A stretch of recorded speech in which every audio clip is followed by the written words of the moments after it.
The NFL season is slowly coming upon us. We're already into week 2 of Shecago Bears training camp. I have your Bears updates. Do not worry, this is the Shecago Report. I'm Alexis Jade, and let's get into it.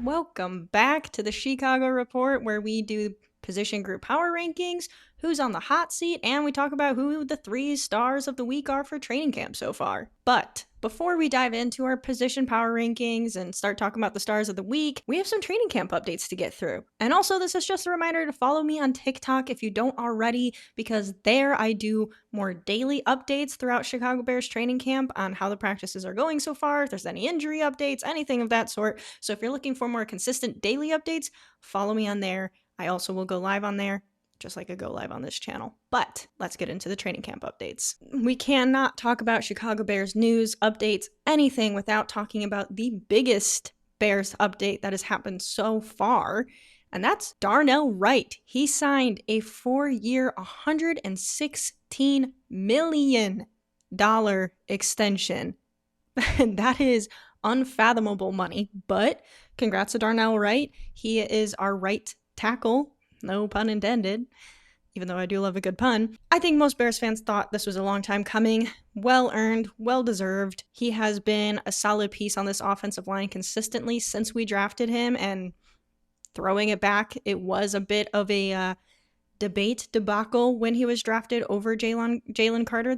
Ryan Poles, the Bears passed on Jalen Carter, drafted Darnell Wright. A lot of people were not fond of the move, and kind of said in order for this to actually be worth passing up Jalen Carter, he's got to be one of the best offensive tackles in the league, and he has pretty much proved himself to be so. Hoping for another great year from him. He has had a little bit of injuries in the past, but even when he has, he's played through them, and honestly, I don't think that you're going to find many Bears fans who have anything to complain about with this contract extension. It is a boatload of money, but I think Ryan Poles knew the market and the price tag was only going to get higher the longer the Bears waited, and thus in came Darnell Wright's contract extension. Darnell Wright is still young. He's probably in the prime years of his NFL career right now, so this is a perfect time to extend him. So assuming he stays healthy, I mean, pretty big deal for the Bears to have their right tackle position solidified for the foreseeable future. And we all know that an offensive line is very important to Ben Johnson, so I'm sure he's quite happy about this as well. Now getting into the less fun news, safety Kobe Bryant, who we acquired from Seattle just this past offseason, went down in camp with an injury this past week. Based on reports coming out of camp, it did not sound good. We have good news and bad news. Ish. The bad news is he is in fact hurt. He hyperextended his knee, which caused a deep bone bruise and a small fracture on his knee. The good-ish news is that he will only miss a few games, most likely. He's projected to be out for 8 to 10 weeks, which we're lucky the injury kind of happened when it did and that it wasn't season-ending. Let's start there. That's why it's partially good news. But he will unfortunately miss some games. However, he is most likely, if you look at the timetable, 10 weeks puts him early-ish October. If he gets better sooner, he could be starting still in September football. So overall, it's not the worst news on planet Earth. It's never good. It is a new defense that he's learning. You would like for him to be there. He is probably a leader on this team, but it's better than losing him for the whole season. So let's just hope for a speedy recovery and that he balls out as soon as he can start to play. Another injury update we have is Kyle Monangai has missed a few practices now back to back, and Ben Johnson was asked about it, and he did say that it is a soft tissue injury, but he is not concerned about it being a problem in the long term, that they're just taking it easy, as they tend to do during this time in the season. Of course, you want them out there, you want them practicing, but especially a running back who's going to get beat up throughout the season, you don't want them pushing it when they don't need to. So I think they're kind of just letting him heal up and ease back into it, but it does not sound like it's going to be something long term. However, it is something to watch heading into the season and hope that this doesn't become a reoccurring issue with Monangai. Way too early to start saying that, but just something to keep somewhere in the forefront of your head. But Kyle Monangai should be back relatively soon. And the final update is just overall this Bears offense looks really good to start camp. Of course, we're only into week 2, but it is a night and day difference from where the Bears were at last year this time compared to where they're at now. Caleb Williams has control of this offense. He is leading the huddle. When a player messes up or isn't lined up correctly, he is the first one to round them back up, get them in their positions. He is letting a wide receiver hear it if they're not running the correct route. He's kind of really just taking command of this offense, and you can tell he has the playbook under his control. And the Colston Loveland, Rome Odunze are saying that Caleb's throwing the ball with anticipation. He's just overall looking pretty good. And this Bears offense is looking good. Colston Loveland is looking like a beast out there.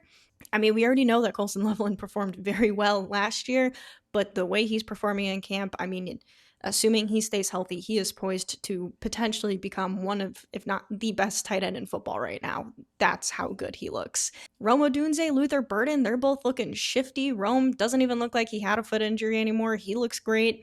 Luther Burden is looking fast as hell, just like he always does. Just overall, this Bears offense, compared to where we were at, is just, it's really nice hearing that the offense is stringing successful days back to back and also looking ahead of the defense, because when's the last time we've been able to say that? I don't even know if it's been in my lifetime, to be honest with you. But I'm sure you're probably thinking, does that mean our Bears defense just sucks? And the answer is, I don't know. I don't think so. The defense has had some moments, especially as camp has started to get going here. They are already dealing with injuries, with Kyler Gordon being out, with now Kobe Bryant having to sit out for multiple weeks, with TJ Edwards being out. It has been another season, another training camp started with players already on injury. However, the defense has had some moments too. Jalen Johnson got an interception on Caleb Williams. Austin Booker has been getting some pressure. We had a little rookie versus rookie scrimmage between Jordan Vandenberg and Caden Barnett on the offensive line, also known as the Vanilla Gorilla. They went head-to-head. Jordan Vandenberg just really overpowered him, and it caused a little scrimmage. Montez Sweat was hype. You could see him in videos from camp, just really excited about that play. And it looks like also the reports coming out of camp today, as I'm filming this, is that Jordan Vandenberg is just really becoming a monster, which is what you want to hear, that we potentially might have drafted someone that could be a little bit of a problem on the defensive line. We'll see how it pans out. Still super early, still no, we've had limited padded practices, and it's still really hard to tell right now, but you like hearing those reports coming out of camp. But that's pretty much all I have for you guys right now on Bears updates. I wanted to make sure you had everything you needed to know before we head into our next segment, which is Bears Power Rankings. Let's go.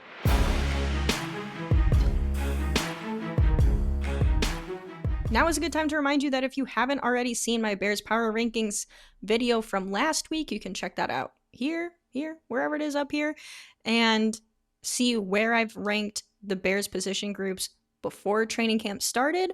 But now that we have a week under our belts, we can update our power rankings a little bit. But before I do an update, here's a quick recap on where the power rankings stood before training camp started per position group. And now let's dive in to this week's updates. The first group shaking up the ranking, the DB room. Now, unfortunately, this is not a good update in the power rankings. I am bumping them down to number 7 on our power ranking sheet for a multitude of reasons. The biggest one, something we talked about at the very beginning of this video, the Kobe Bryant injury. That is a big hit. And for the record, safety, defensive corners, roping them all in here. But that is a big hit to the defensive backs. I mean, he is a leader on this team. He is meant to be one of our top players. We got rid of Kevin Byard in order to acquire Kobe Bryant. So this is kind of a big hit to this Bears team. And he will come back. But as we go into this next week of camp, obviously this is going to affect the DB room. And we still have Kyler Gordon, who is on the PUP list, which is another problem in and of itself. And on top of that, Jalen Johnson is still recovering, still coming back from injury. He has looked good in camp thus far. It does seem like the old Jalen might already be back, but still too soon to tell. And we haven't really seen too many big moments from Dylan Thieneman yet. I think he's still kind of getting used to the offense and kind of still trying to catch on. And also the pads aren't on, so it's really hard to really see for sure, but you would like to see more from this group. And now with the injuries that they're already having and the position group being really thin, it doesn't feel right for them to be ahead of some of these rooms. So they're being bumped down to number 7. The next group also moving down, unfortunately, in our power rankings is the running back room. Running backs, I am bumping them down to number 6, and that is mainly because of the Kyle Monangai injury. Now, I've already said this is nothing serious, it's just a soft tissue injury. He's expected to be back relatively soon, but this does kind of validate my reasoning for them being lower on the power rankings to begin with heading into training camp, and that is just depth.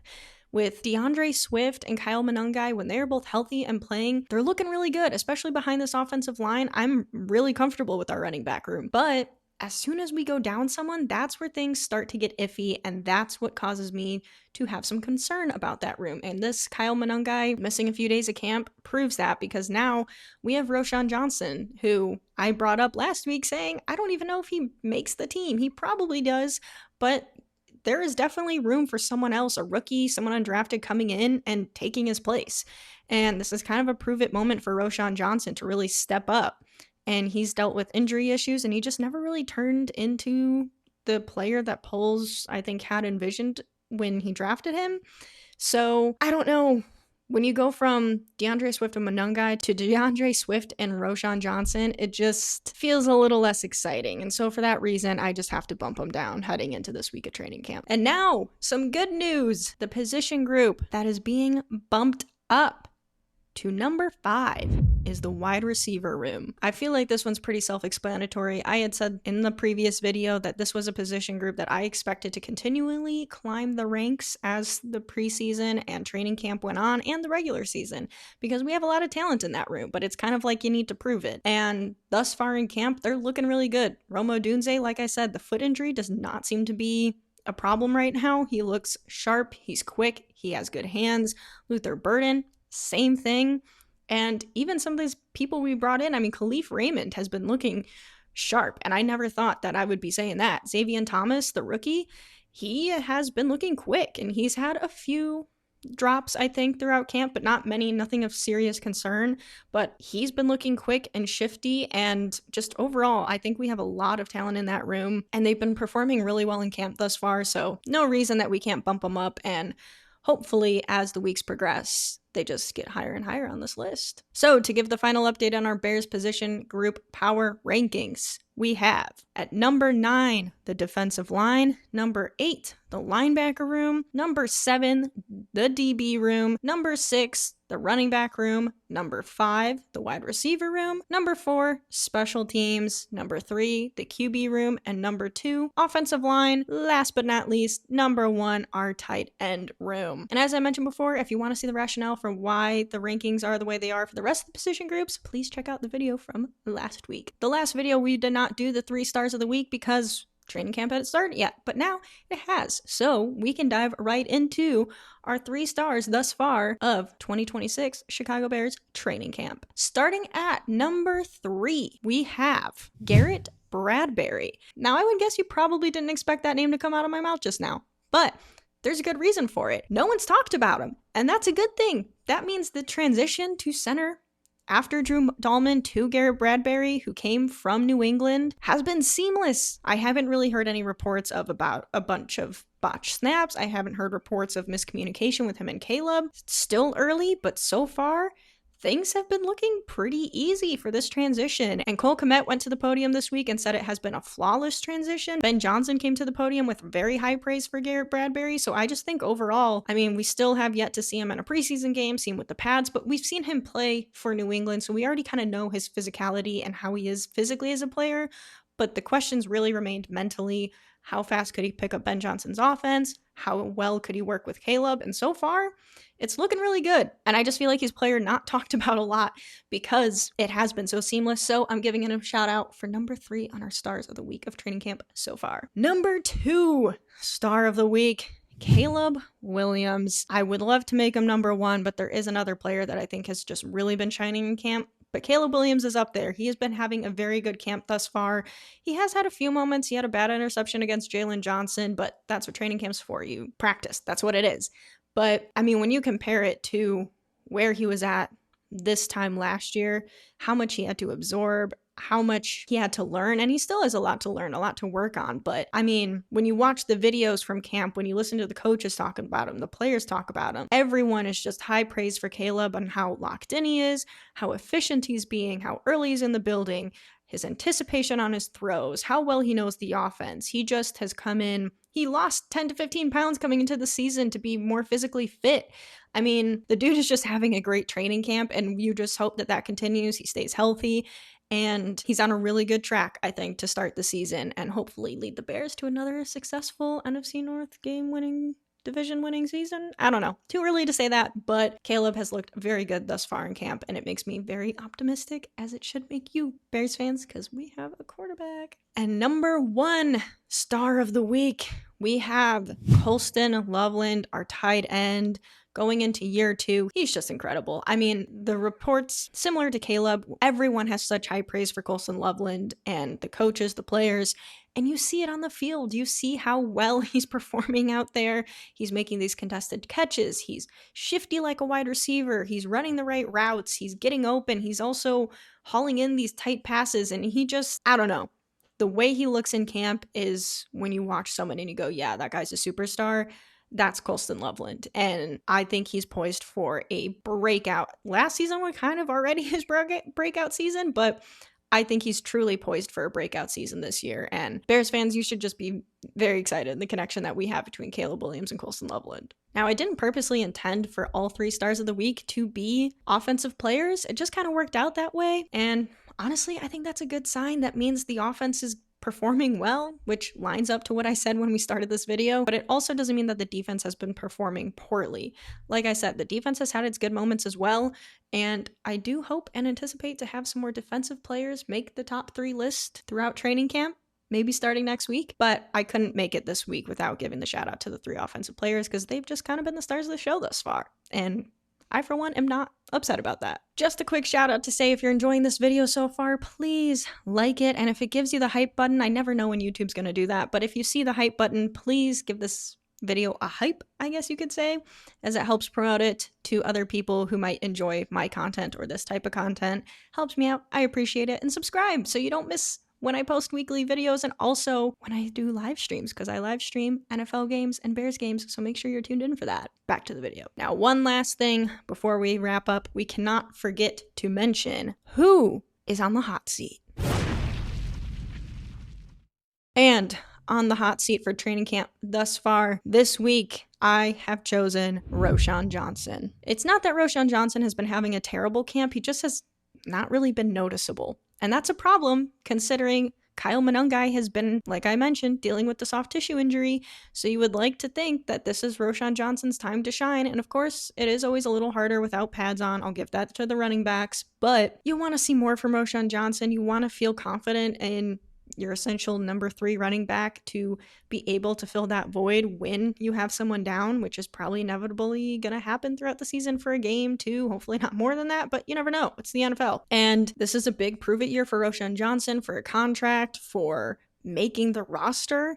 He's had injury concerns in the past. You hope that that doesn't become a thing this season, and because we're going to need him. We're going to need another running back. So not quite the same situation as Kyler Gordon from last week being on the hot seat, but he is a player that is fighting for a roster spot that probably didn't think that would be the case for him maybe 2 years ago. Well, Bears fans, that about sums it up for the Shecago Report. Tell me, what do you think I got wrong? What did I get right? What do you agree with? Do you have any notes so far? If you've been at camp, have you seen anything that has really stood out to you? Let me know in the comments below. Let your other Bears fans know. And please subscribe so you stay tuned, not just for Bears content and updates, but for the NFL overall, because I also make NFL in general videos and catch my live streams when I go live. I appreciate you all for watching. I'm Alexis Jade, and I'll see you next time. F Green Bay always.